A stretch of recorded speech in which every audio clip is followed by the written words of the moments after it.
Assalamu alaikum and welcome to our Tuesday night Zoom session. Tonight we are continuing our beautiful series, The Major Principles of Islam. And our guest speaker, of course, is the one and only Sheikh Haitham Tamim. Now, I'd like to give you a spotlight so that we can properly see you. Bismillah. And I would like to hand over to you. Thank you so much. Warm welcome. Thank you for being here with us. Thank you, Christiana. بسم الله الرحمن الرحيم الحمد لله رب العالمين والصلاة والسلام على سيدنا محمد وآله وصحبه أجمعين.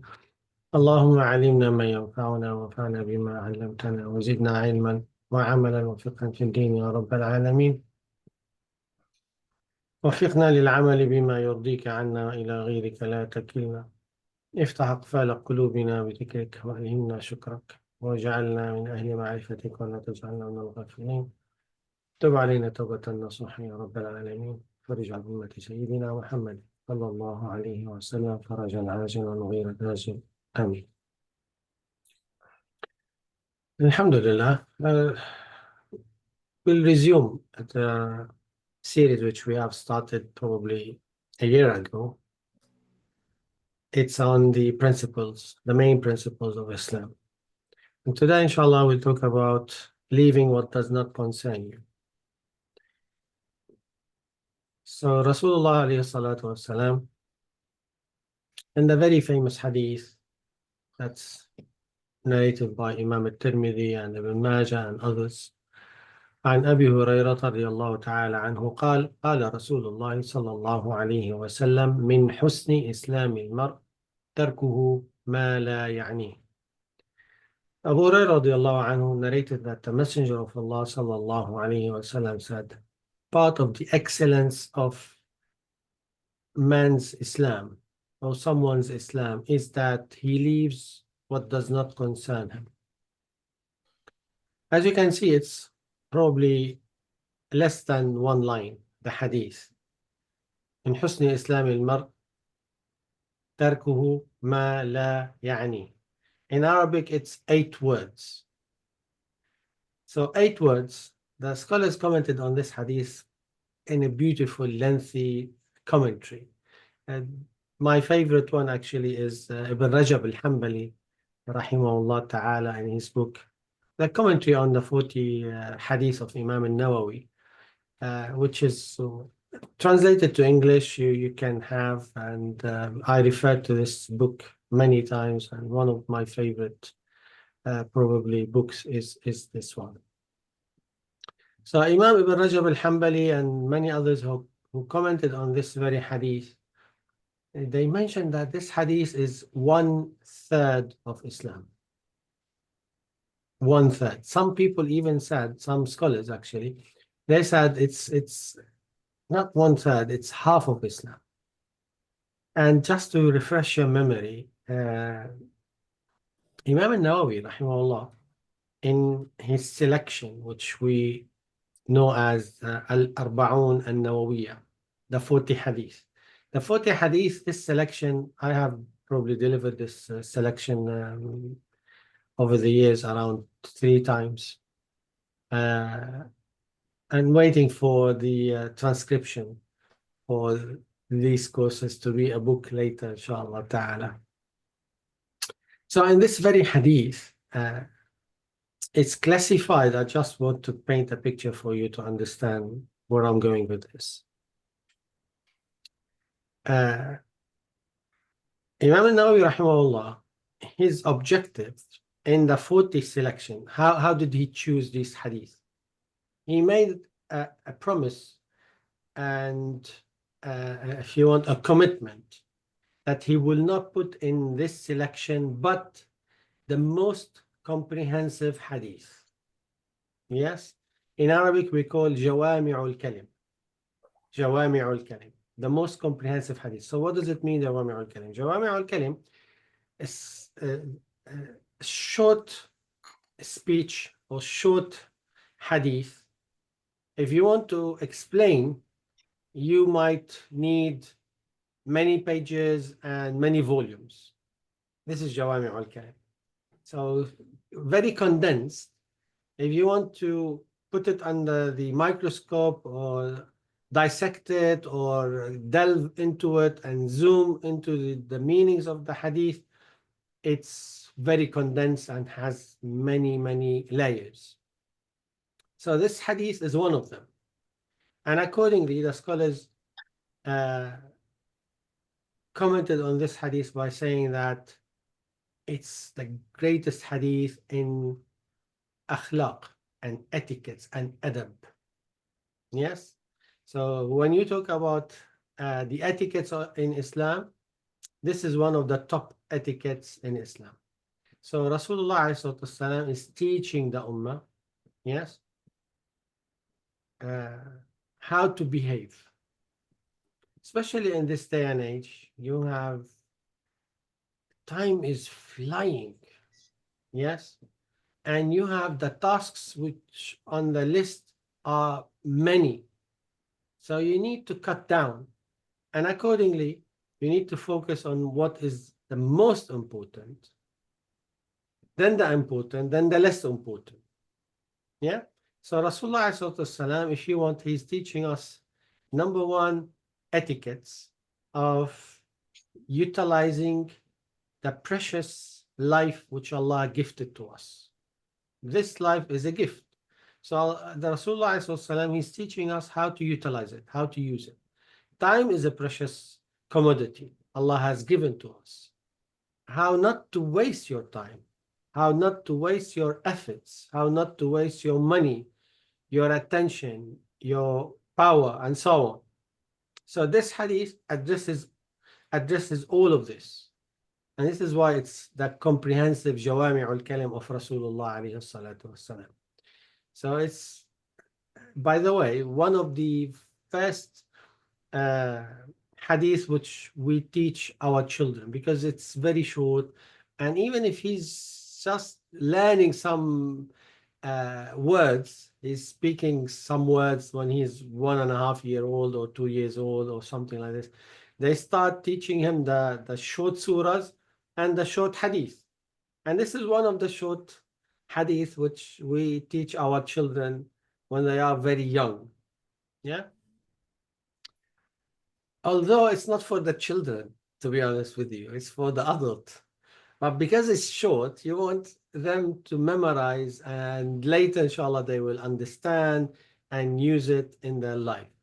So our beloved Prophet sallallahu alaihi wasallam, he's addressing this issue of what concerns you, what does not concern you. Yeah.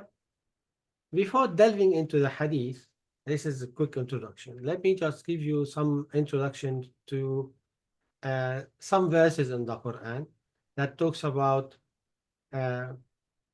what concerns you, what does not concern you regarding the tongue. Mainly, it's related to your tongue, but not exclusively to the tongue. What to say, what not to say, when to say something, when not to say something. Yeah. In the Quran, Allah subhanahu wa ta'ala mentioned in Surah Qaf, in Surah Qaf, Allah Azza wa Jal says, ما يلفظ من قول إلا لديه رقيب عتيد. Not a word does he utter without an observer beside him ready. I.e., our words are recorded, the angels recording our words.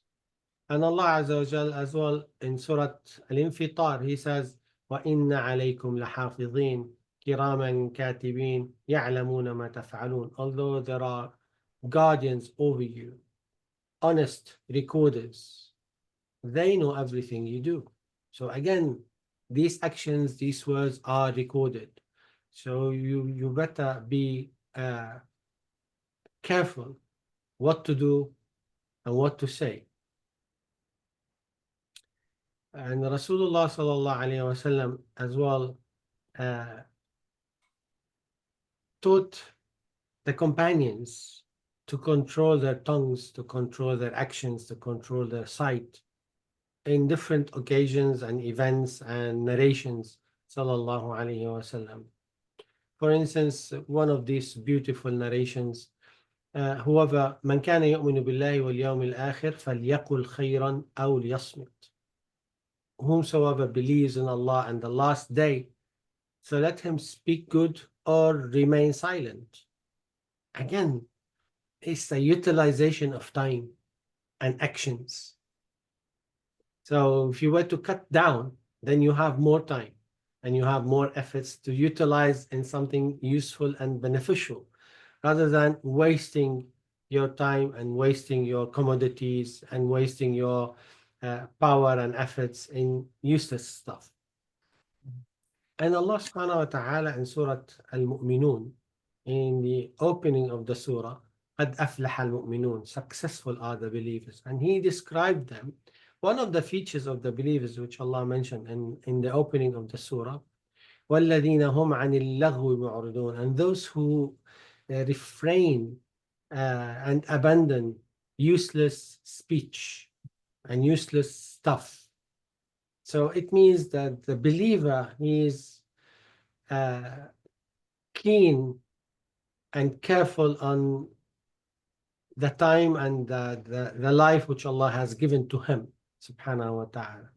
So this is the appreciation which Rasulullah ﷺ is highlighting in this very hadith, sallallahu alayhi wa sallam. In another narration by Mu'adh, the very famous companion, Mu'adh bin Jabal radiallahu ta'ala anhu, he did approach Rasulullah sallallahu alayhi wa sallam once when they were traveling together. And he said, I was so close to him when we were traveling, and I seized the opportunity and I asked Rasulullah والسلام, privately, قلت يا رسول الله أخبرني بعمل يدخلني الجنة ويباعدني عن النار. So he said, Ya Rasulullah, teach me something that enable me to get into Jannah and to stay away from hell. Rasulullah والسلام, answered the question as usual with his beautiful character, sallallahu alayhi wasallam. He said, you have asked for something great, but it is easy for the one for whom Allah makes it easy. It's a long hadith, but I will just quote one part of this hadith.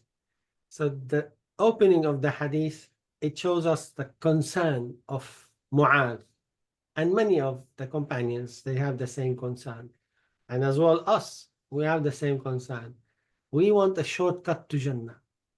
Teach us, Ya Rasulullah, a shortcut to Jannah. So he started mentioning to Mu'adh what really makes him and us get into Jannah. So he mentioned to him, sallallahu alayhi wa sallam, that Tawheed of Allah subhanahu wa ta'ala, do not associate anyone with Allah, do your salah and zakah and siyam and hajj and so on. Yeah. And then he mentioned, sallallahu alayhi wa sallam, shall I not tell you of the basis of all of that? So Mu'adh said, yes. Then Rasulullah sallam, he took hold of his tongue.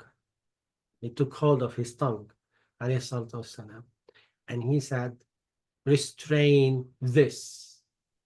Restrain this. أمسك عليك هذا. صلى الله عليه وسلم. Mu'adh radiallahu anhu, he was shocked. He said, oh Prophet of Allah, will we be brought to account for what we say? He was, really? So Rasulullah said, yes, oh Mu'adh, people will be thrown into hell on their faces because of what they say and utter with their tongues. So be careful. Yeah. So in here we see that Rasulullah is teaching us to control our tongue, and in other narrations to control our actions and to control our intention. To have a good intention, to have a good action, and to say what is good. If you have nothing good to say, be silent. This is what Rasulullah is saying. You have nothing good to say, be silent. Why? Because you don't want this to be recorded against you. So control your tongue better.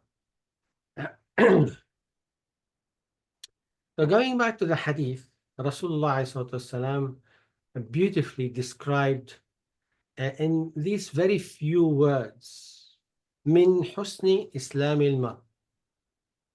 Part of the excellence of one's Islam.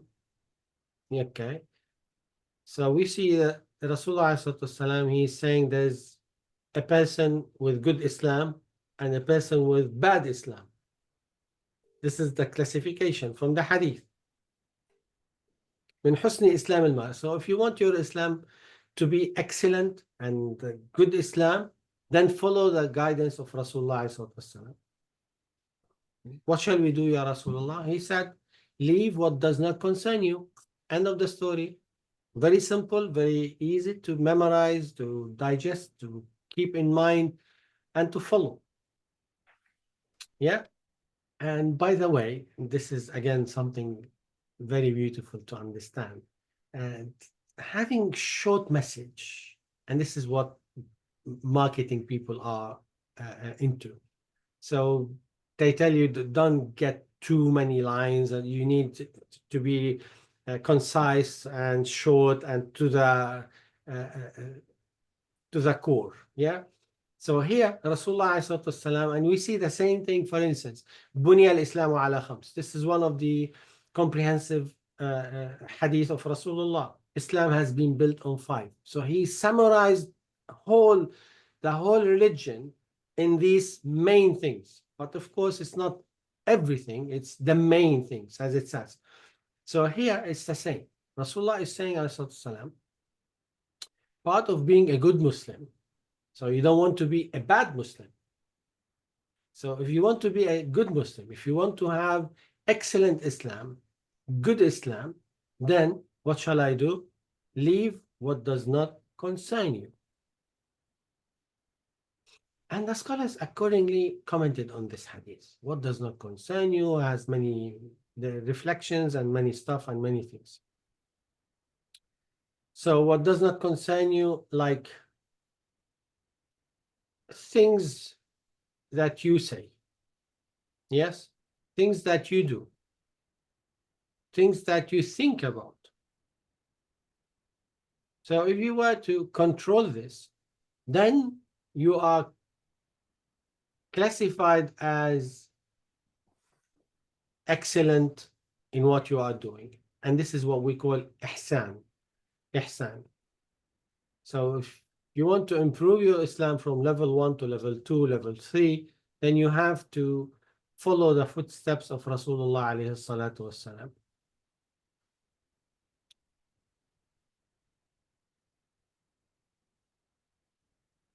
So here, he's saying, sallallahu alayhi wasallam, leave what does not concern you. Now, to be honest with you, this issue of leaving what does not concern you, it has many levels. Sometimes, many times probably, we are not aware that we are engaged in many things that we can live without. It will not affect our life, and actually it will offload the burden which we carry on our shoulders if we were to follow the guidance of Rasulullah sallallahu alaihi wasallam. So for instance, observing the new car of your neighbor, or observing what do they wear today, observing what did they buy today, observing when did they come, observing when did they go. It doesn't concern you. Come on. It's just a waste of time. Yes? So these are useless stuff. Instead of doing that, just focus on something which is useful, that will benefit you in your dunya and in your akhirah. So it's about time management. It's about power management if you want. So you have a limited battery time. So you rather use it in something useful rather than something not useful, and then you need to charge it again, and then it will uh, suck the life of the battery. So here you go. Rasulullah alayhi salatu wasalam is addressing the ummah to plan for the akhirah. And planning for the akhirah comes into place when you look deeper into your actions, into your uh, time management. So Rasulullah ﷺ teaching us how to leave things, because we like to take and hold things and cling to things. He's teaching us how to let go. Let go. Yes? You know that there are many obsessions. People are obsessed with probably shopping, and they call them shopaholic, or they are obsessed in something else, and so on. So people probably are obsessed with following people's the neighborhood news and stuff, and which is not of your concern unless there's something useful on that. Then it's a waste of time. So starting with your tongue, which is very difficult to control. And we made one session on the tongue and the control of the tongue. So Rasulullah sallallahu alaihi wasallam is teaching us, leave what does not concern you. Okay. You don't need to comment on everything. You don't need to have a say on everything. Let go. Yes. If it's not useful, then let go. Don't waste your energy. I sometimes I'm part of different groups, discussions, and so on.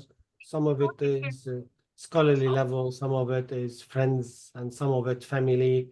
Yeah, and some of these, groups, it's a waste of time, waste of just argument and stuff, which is useless. So I will not read. I will just whiz through it and see, okay, if there's something useful, fine. There's nothing, I will not read it. It's so waste of time. And start training yourself to leave what does not concern you. Now, how do we decide this concerns me and this does not concern me? Do we have a mechanism? Yes. Sharia decided for us what concerns us, what does not concern us. So things that is not of our concern, people's private stuff, private business, private issues. Don't be the nosy person who just get into stuff which does not concern him. Yes, it's none of his business. So don't be that person. So according to the Sharia, if there's something good, yes, then you can comment on it if needed. If not needed, then again, keep your comment to yourself. If there's something bad, then you need to comment on it. Why? Some people will say, no, does not concern me. I'm not into this business. No, the Sharia decided if there's something bad, you see something bad, or you saw something bad, and you can change it. Yes, you have to step forward and do something, or you have to say something. So you can't say, no, does not concern me.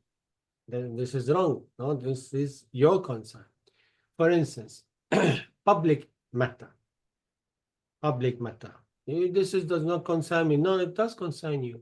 For instance, they are wasting our taxes and spending the taxes left, right, and center and useless projects or not needed project. that it does concern me that we have to raise our voices and to file a complaint against this or that, depends on the scenario and the case. Yes, this does concern me. So, uh, what does not concern me, for instance, um, I remember we used to have a neighbor. He passed away now, rahimahullah. Um, he likes to know everything about everything. Yes, he will ask you how much you pay for this. Where did you get this from? How much is your rent? How much is your I don't know what? How much this did cost you? I don't want to tell you. This is something private. I rather not share with you. Yeah, it's very annoying. So don't be this annoying person. Don't. It doesn't concern you. Why you are asking me how much is it cost? I don't want to tell you. Yes, and sometimes you might be that person. So be careful. Sometimes I know it's out of uh, good intention, but some people do not like uh, to ask them about private things. So if he said to you, "This, I bought this with, it cost me that much," that's fair. You listen. If he didn't say to you, as an example, yeah, uh, don't ask. So Al-Hasan al-Basri, rahimahullah ta'ala, he used to say that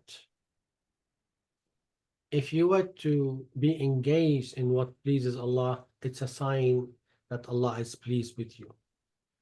And if you were to do the opposite, it's a sign that Allah is displeased with you. So doing things that useless, it's just wasting your time. You could have done something good with that, and you wasted your time.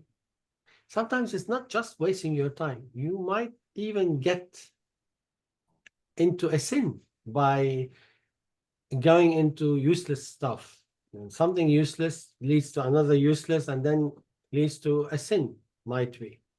So be careful. Umar bin Abdul Aziz radiallahu anhu, he used to say, if you were to count your words as part of your action, so you have minimum words to say, especially if you are keen on useful things. And this is a good advice. Count your words from your action. As you count your action, count your words.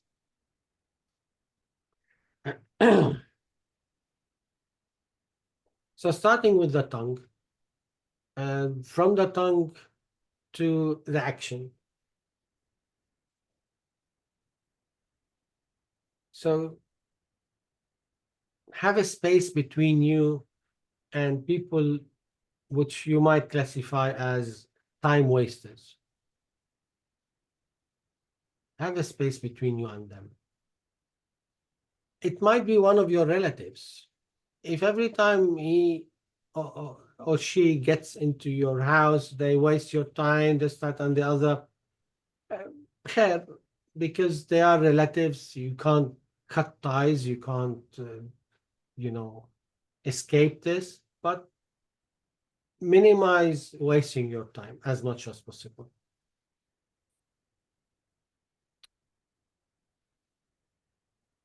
And always focus on the akhirah. And this is why Allah subhanahu wa ta'ala in Surah Al-Fatiha, He mentioned the akhirah. Maliki yawmiddin. Maliki yawmiddin, it's a reminder that there is akhirah. We have to prepare for the akhirah, and accordingly our actions, our words, our intentions has to be in line with this very preparation and so on. Yeah. So Rasulullah sallallahu alaihi wasallam is in this very, very short hadith, he's highlighting this fact about good Islam and bad Islam. good Muslim and bad Muslim. From our action, from our words, from our concerns, we write, if you want, our direction. So you are accumulating goodness. Inshallah ta'ala, this will lead to the Sirat al-Mustaqim. But if we are wasting our time and efforts, then it's a loss. And inshallah, we shouldn't. We shouldn't be among the losers who loses their time and then regret it. Allah subhanahu wa ta'ala in the Quran says, وَمَنْ أَحْسَنُ دِينًا مِمَّنْ أَسْلَمَ وَجْهَهُ لِلَّهِ. And who's better in his religion than the one who surrendered his face to Allah subhanahu wa ta'ala. So the word أحسن, وَمَنْ أَحْسَنُ دِينًا. So related to the hadith, من حسن إسلام المرء. So if you want to be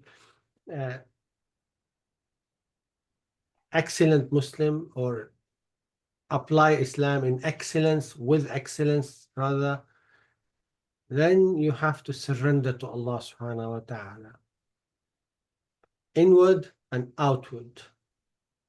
The inward surrender to Allah Azza wa Jal is to accept Allah as your Lord subhanahu wa ta'ala and accept everything Allah destined for you. The second thing, the outward surrender to Allah subhanahu wa ta'ala, to follow His commands by doing the obligations, refraining from prohibitions, and by being engaged with what pleases Allah subhanahu wa ta'ala.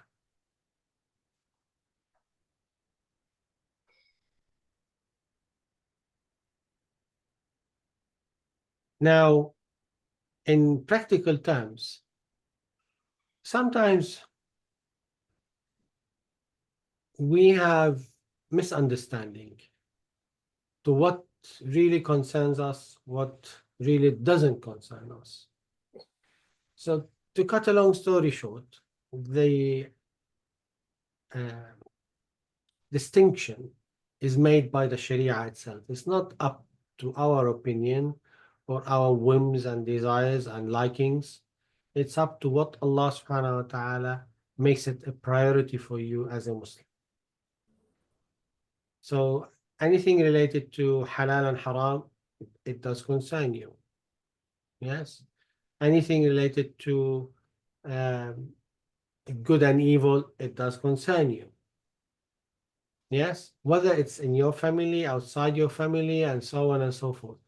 Having said this, it has to be done with the right etiquettes, with the right manners. Because sometimes, yeah, some people do give an advice, but the way they give it to you, it's very humiliating. Yeah. So, for instance, a father took his son to the mosque, and the son, now he's 30 something, he's narrating the story. He said, my dad took me to the mosque, and at that time he was 4 years, 5 years old, something like this. Yes.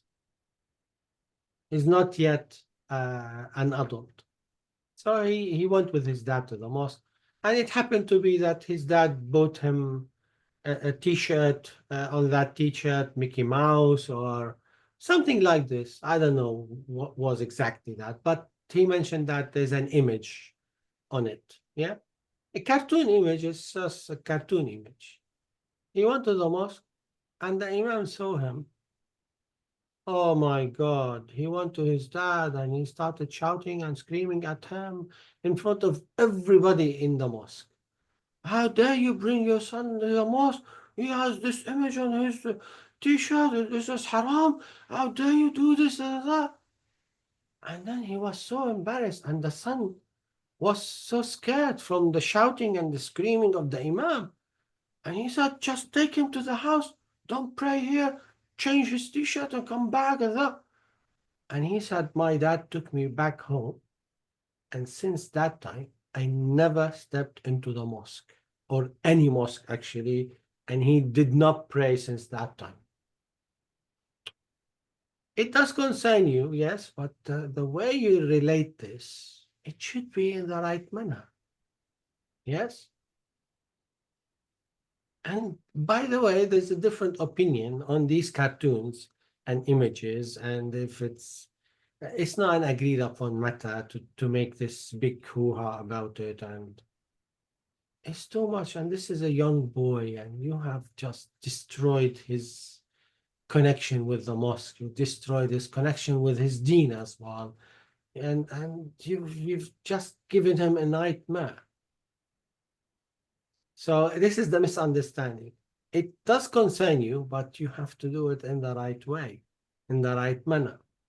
I remember once one of my friends actually, he was delivering a khutbah on a Friday, and may Allah forgive him. It happened to be that he prepared his khutbah from a famous book, uh, and this very book is not very uh, authentic in the verification of the hadith. So he took it for granted. It's a very famous book, and he narrated these hadith in it. So he took these narrations and he made a khutbah on these narrations. He narrated, as far as I remember, probably many years ago, he narrated probably three hadith. Out of the three hadiths, two of them are fabricated. So I can't but to tell him, it does concern me now, yes?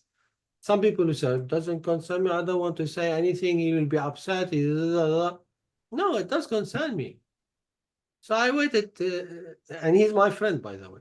I waited until he finished, and then I took him aside, away from the people, not to embarrass him, and said, Jazakallah khair, the khutbah was good, nice, but you mentioned three hadith.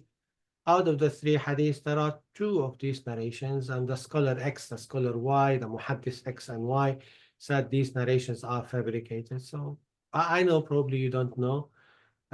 Please next time be careful not to include it in your khutbah. And guess what? Instead of saying Jazakallah khair, you just you uh, told me something which I was not aware of, and inshallah ta'ala, I'll be careful next time. He said, you ruined my Jumu'ah, and you have just taken the light which I received from this khutbah from my heart. I don't know what to say. I've said, okay, excuse me then, what can I say? So do your best, regardless of the response of the people. If he delivered another khutbah with another fabricated narrations, I will do the same with the right etiquettes. I will not stop telling him or any other person. And sometimes, for instance, as well, like what concerns you, what does not concern you. At work, let's say. Yes, somebody is doing something wrong. No, no, no, no, it's not my concern. This is up to the manager. He should tell him off. I don't want to tell anybody off. But instead of escalating this and making big issue out of it, if it was something you can deal with it easily, don't allow it to become bigger. Yes? So you have to take him aside and say, I realize that you were doing this, and this is not probably the right thing to be done. And with this context, with this atmosphere, depends what the case is. Yeah. So it's something you can resolve without making a big issue out of it. So don't escalate it and just try to give the right advice. It does concern you because it's in front of you. Yes. If you've seen somebody is doing something wrong, intentionally or unintentionally, it is your concern. It does concern you to stop this, or to prevent this, or to minimize the damage as much as possible. But if everyone is saying, yeah, it's not my business, it's just the Palestinian issue now, I'm not concerned, let's not talk about this, I will lose my job. No, it does concern you, because this is about, it's not about taking part with this or with that, it's about humanity. It does concern every human. It's not about siding with this side or with that side. It's about siding with the truth. And the truth is very clear. Those who are massacred, they are the victims. It's not the other way around. Those who are bombarded and killed on a daily basis, it's not rocket science to see that this is the truth. It does concern me, of course. But again, doing it with the right thing, with the right etiquettes, yes, and teaching yourself to be active in goodness and to save your energy for something more useful. As in English, you say, pick your battles. Mm. Yes. So we don't want to make any battle actually, but save your energy for something more useful. And this is exactly what Rasulullah ﷺ is teaching us here. That it's your duty, as he stated clearly in the hadith, that part of being a good Muslim is to leave what does not concern you. Let's twist the hadith. Yeah. Part of being a good Muslim to leave what does not concern you. Part of being a good Muslim is to do what really concern you. To be active in things that really concerns you. This is part of being a good Muslim. Or let's do another take on the hadith. Part of being a bad Muslim is to interfere in things that does not concern you. Father-son discussion. It has nothing to do with you. You came across this discussion and then you butt in, and then you say, no, but I overheard you saying da da da. But I think, who you are to tell the father what you think? It's not your business. Yes? Unless there's something else concerns you, like he was beating him up or something like that, it's a different story. But if there's a private discussion, it doesn't concern you to just get into this discussion. Yeah. So Rasulullah alayhi salatu wasalam is educating the ummah about how to be active and when to be active, and how to refrain from activism and control yourself. So these two opposites. What concerns you, what does not concern you. Being active, being silent. Yes? And we need both.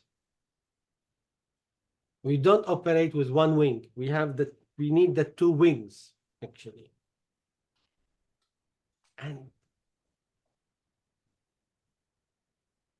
it needs courage as well. So to have this courage is important. But courage is something and recklessness is something else. There's a fine line between courage and recklessness. So you might, for instance, that Imam who was shouting at you, this is not courage. This is very rude and very reckless, if you want. He just destroyed this person's relationship with the mosque and with the salah. And that person was narrating his story with tears in his eyes, if you want. And I still remember this. I couldn't, forget this image from that Imam. I know this is a very extreme image. There are plenty of, mashallah, very sweet, very good imams and doing uh, plenty of good da'wah. But as well, sometimes one odd example is enough to ruin someone's life. So Rasulullah alayhi salatu wasalam here uh, is saying to us, if you want your Islam to be better and excellent, then you have to be active in what concerns you. What concerns you, what concerns your family, what concerns your community, what concerns the ummah, what concerns halal and haram, what concerns good and evil.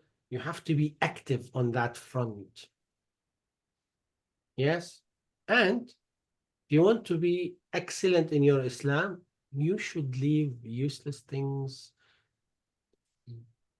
that wastes your time, that wastes your energy, that is just for arguments and it's just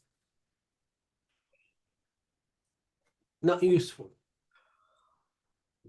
Don't do that.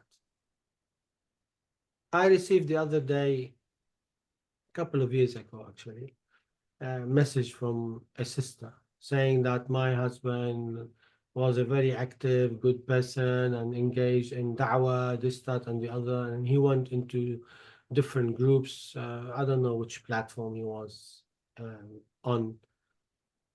And he got engaged with atheists. And he said, yeah, I want to prove them wrong, this, that, and the other. Probably 1 year down the line, they converted him. He became an atheist.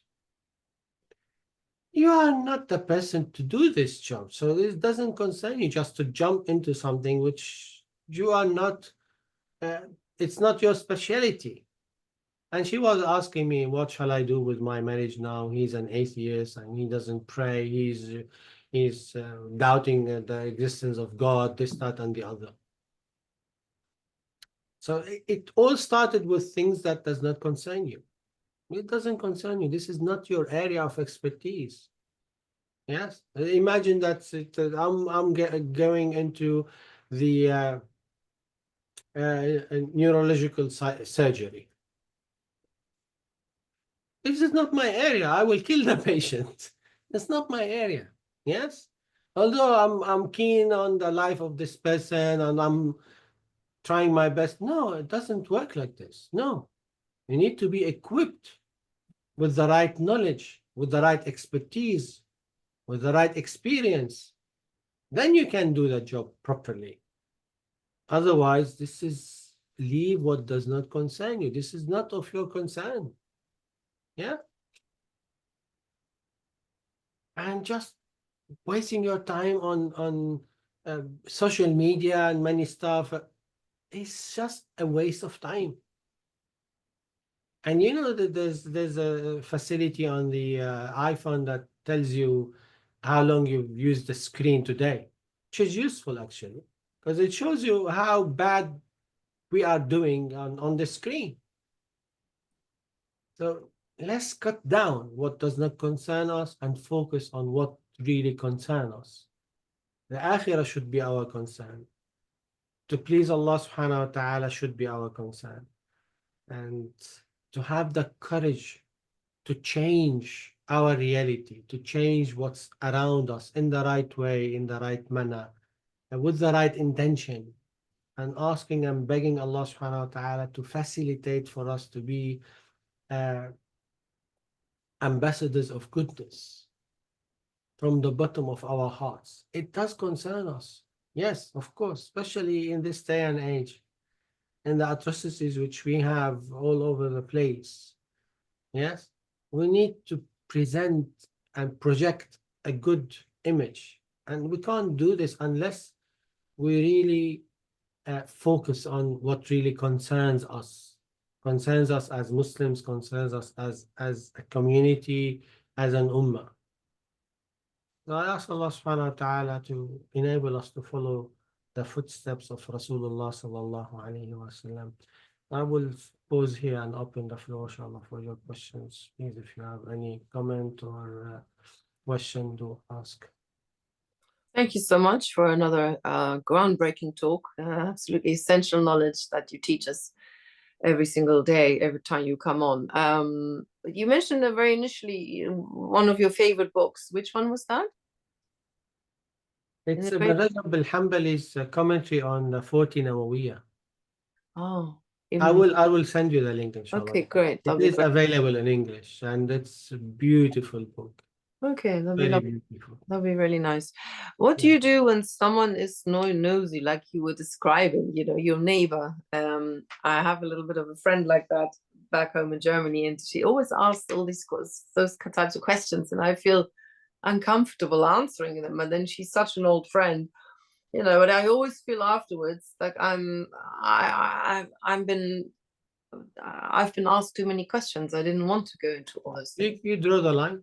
Nicely, kindly, you draw the line. Say, I prefer to keep this to myself with Mhm. my respect. Okay, you do that to Yeah, your neighbor. because some people even ask you how much you earn per month. It's none of your Okay, business. absolutely. And they insist. No, no, please tell me, tell me. Yeah, yeah, it's none of your business. I don't want to tell you. Yeah, yeah. And you feel embarrassed to tell them off. Mm, But it's just too much. mm, So you have to have the courage, as I said, but with the etiquettes. yeah, yeah. It's very sad because the story you mentioned about this guy who was talked to harshly in the mosque. I think we all have bad experiences from mosques or people in the mosques who Yeah, talk about treat unfortunately, badly, yeah, but yeah. it shouldn't, put you off guard altogether, at all. So one should just find a different mosque or a different. Yeah, I understand, but it was his first introduction. Hmm. And first impression sometimes it makes or breaks. It breaks him. One should work on him. You should work on him if you can. No, alhamdulillah, he's better. He started praying and he's better now. But he's Ah, just narrating his bad experience. mm, It took him 38 years to come over this. such damage. And they don't realize. They don't realize. Yeah. Uh, yeah. Anyway, maybe it's a test also to somehow to learn to develop a thicker skin and keep Yeah, looking. well, he Yeah. was 5 years old. What can you have for thick Yeah. skin? He's a baby. Traumatized. Absolutely, was traumatized. Yeah. Anybody any comments? I think it's so important what you said. Because most people waste time with useless things or with speaking too much or concerning themselves of other people's affairs. All these gossip magazines and things. Yeah. Exactly. Yeah, but it's a time waster. And it's without noticing, by the way. Mm, mm, Everything you read, everything you come across, it goes in you, yeah. in your heart. You feel, I'm not feeling well today because you've read and you've seen stuff that burdens your heart. So Yeah. you need to cut down and have this filterization, if you want, Mm, and purification. yeah. Purify your heart, and this is where the salah comes into place. Salah comes and wipe the heart from all these burdens. So don't Mm, come back and then carry more burdens and just leave it because it's mm, not your concern. yeah. Focus on what really concerns you, and this will energize your heart and bring tranquility and light to it, inshallah. Mm. How do you see it with the news and things? Because, for example, watching Al Jazeera, it's, as you know, 90% about Gaza and all these things. And it can also just be depressing. I mean, we didn't used to live in times where you can watch a war live or an assault live. So I don't know, how do you, what do you recommend your students in this regard? Carry on watching and No, feel definitely we should watch, but not too much, i.e., 5, 6 hours per day. mm, or 2-3 hours. Too much. If you have your headlines and the details, just to be Informed. informed about what's going on, because you don't want to as well live in your bubble and be disconnected from your reality. This is not part of your Islam. Part of your Islam is to be concerned about the ummah. Be informed. Concerning you, of course. Yeah. Unless it's affecting you, your health, then you need to cut down and preserve your health. Depends on the scenario. And there's so many YouTube really interesting interviews these days. Most of our news we don't even get from mainstream TV because it's just all out there on other channels. Yeah, there are plenty of good things you can learn from. You can listen to or watch, which is useful. Yeah, keeps you informed. Yeah, any comments, any questions on the hadith? Leave what doesn't concern you. Which is the hadith book that has these concise hadiths? Did you say there's a hadith book with a concise hadith? Imam al-Nawawi. What, 40 hadiths? Yeah, it is. Okay. Yeah, this is for your information. I told you that Imam al-Nawawi in his introduction mentioned that he will only put in his book, in his collection, the comprehensive hadith. Yeah. So all the hadith which he did put in his book are Jawami'ul Kalim, comprehensive hadith. And this is one of them.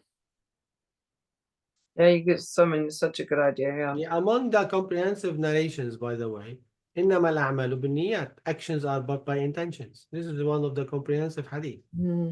Yeah, it's a good one. It's really important, very key, very important. Great. So no comments, no questions, no more. Any question at all to our Sheikh while we're here? You have a couple of comments you can read if you want. Yeah, all right, let me find those. I said everything is a bit hidden today. Right. No.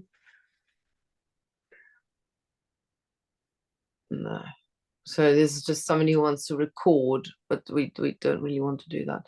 Okay, salam, beautiful people. Thank you. Are texts the same as words in terms of being recorded by Allah's angels? Whatever you utter, whatever you say, whatever you write, yeah, it's part of your action, isn't it? Your text, when you write something, it's like sometimes your words is stronger than what you utter in your tongue. What you write might be stronger than what you say. So yes, it is recorded for us. Everything we say, we do is recorded. Yeah. What about what we think?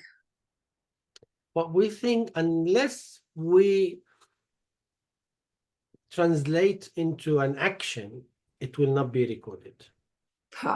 If it's good, yes, it will be recorded. If it's good, Allah will write it down as a good deed. If you implement it, it's multiplied by 10. If it's a bad thought, you did not implement, it's not recorded. If you implement, it's recorded as one bad deed. One. Yeah. You see the mercy of Allah. So one shouldn't entertain and joke with one's revenge ideas or any bad ideas one has about something or somebody, because that could be recorded against you. Yes. So we should be careful on what to say, what to think, what to do. Yeah, absolutely. Makes sense. Right.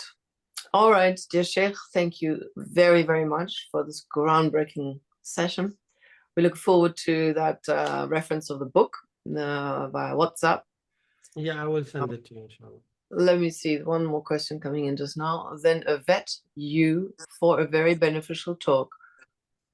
Thank you. So just thanks and praises there we go from the niece. Let's close our beautiful session with a wonderful dua.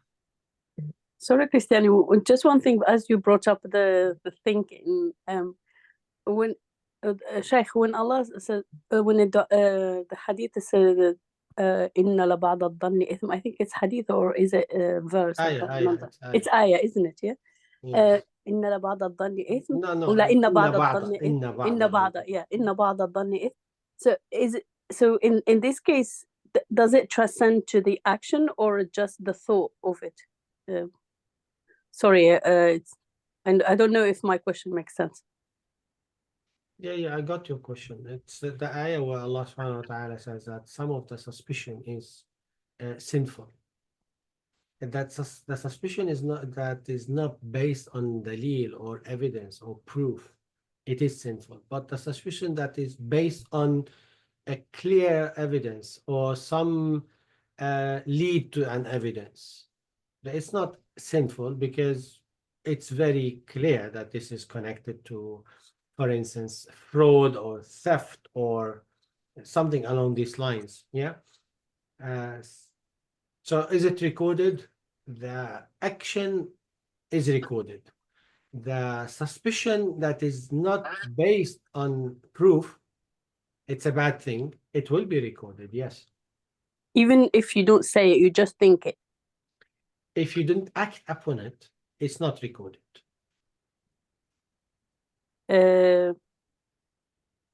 Well, if you acting upon it means, like, for example, let's say that I think that Sheikh is not telling us all the truth today about this lesson.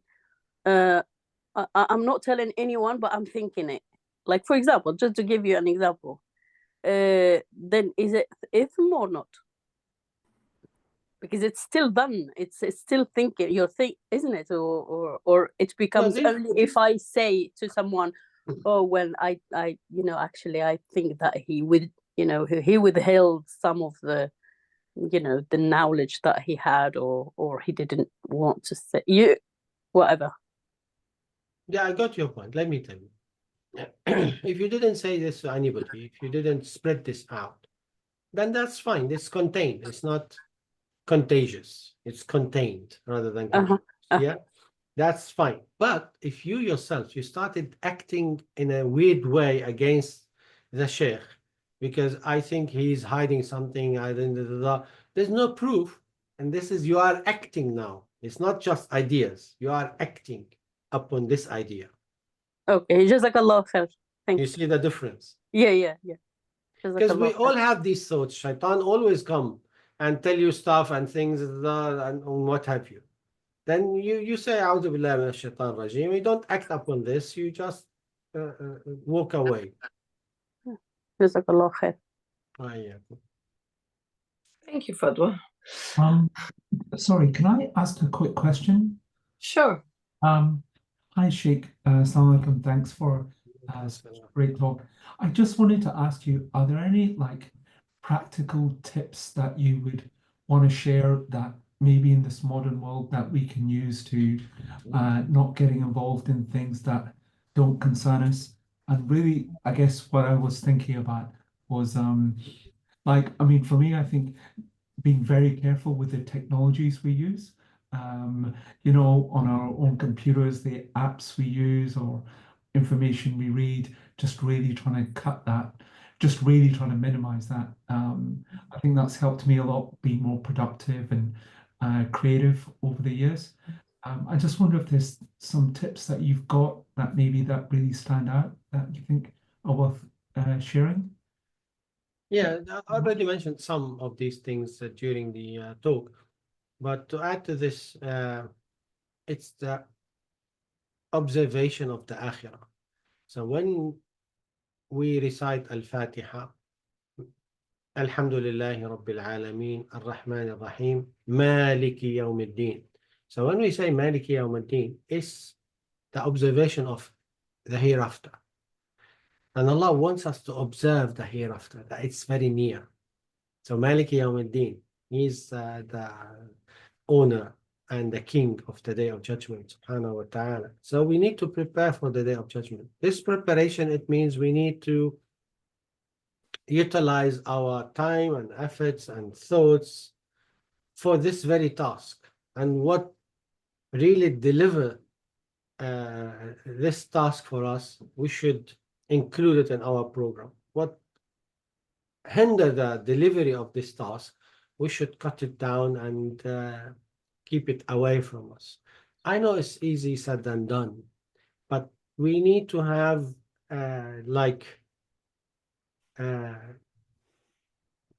honest discussion with ourselves. You sit down and see, how do I spend my time? It's time management. You check, how do you spend your time per day? So I wake up, I do this, and which one is very useful to me, bring me closer to Allah and closer to my target in the dunya and in the akhirah, and which one is just wasting time. Sometimes, don't misunderstand me, sometimes going to the gym is not a waste of time, unless you go 6 times a week. Too much, unless this is your profession, it's a different story. So not too much, not too little. Yeah. So there are some stuff are useful, but if you have too much of them, it becomes not useful, becomes a burden rather than something healthy. So you read the daily program which you have, and then accordingly you see, okay, I'm spending 3 hours on the phone. This is too much. Shouldn't be 3 hours. Should be maximum, for instance, half an hour maximum. Yeah, and so on. Depends. You might do some business on the phone. I don't know. So it's up to you. But again, whatever makes us closer to Allah, whatever makes us a better people, whatever improves the quality of our life, of our character, of our relationship with our family and stuff and what have you, then that's good. You keep. Whatever is not delivering this for us, it's a waste of time. You shouldn't waste our efforts and our energy on it. Even if we like it, not everything we like is good for us. And you can make your own program and then keep reviewing as we do